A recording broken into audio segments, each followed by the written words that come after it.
Well, welcome to Galilee. In a place like this, the Bible really comes alive. I'm sitting here in the beautiful garden around the Church of the Beatitudes, which is quite a modern church. It's a beautiful place and it overlooks, as you see, the Sea of Galilee. And as you can see behind, the rolling hills go down to the sea. Jesus taught in places like this.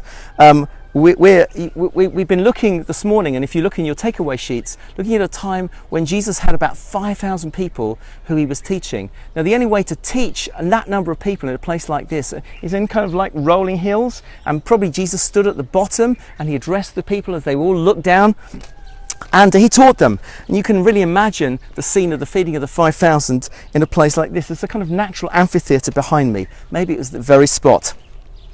And we know the story, don't we? Jesus has been teaching all day and the people ran out of food. And how do you feed 5,000 people instantly?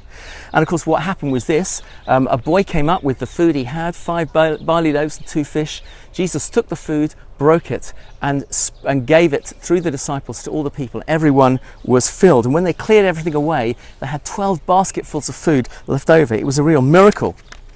But then what happens is this interesting thing happens. The crowd catch up with him, or some of the crowd catch up with him, and they've got questions. And the first question is interesting in John chapter 6. They say, what must we do to do the work that God requires? In other words, how do I work my way to heaven? That's an interesting story.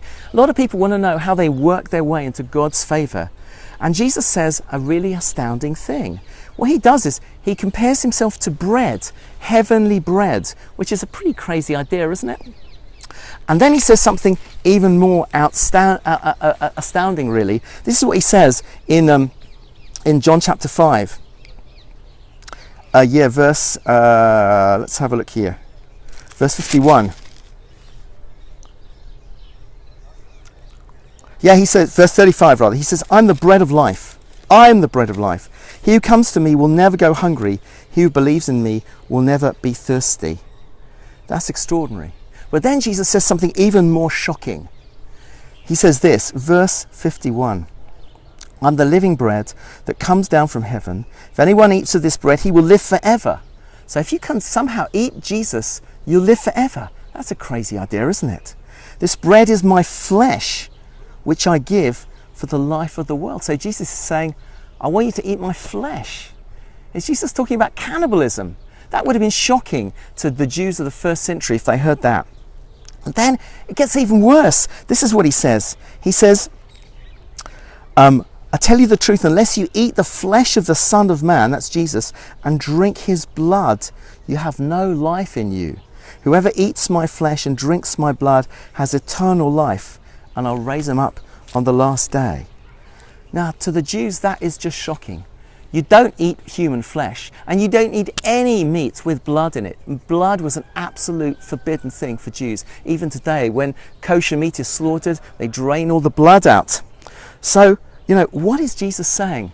Well, a couple of sessions ago when we were talking about communion, Margaret talked about this being a new covenant. Jesus is inaugurating a new covenant through communion. How everything's going to change in this new covenant. And what Jesus is saying here is, I'm going to give my whole self for you. It's the ultimate act of commitment. I'm going to give my body to be broken and my blood to be shed. He couldn't do more than give his life for us. But you know, he's looking for a response.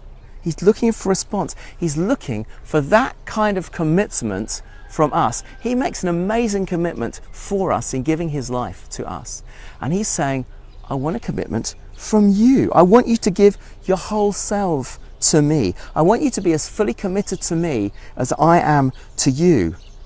And he kind of, in a way to do that, is to say, come on, give me a piece of the action. Okay, let me take some of you in, Jesus.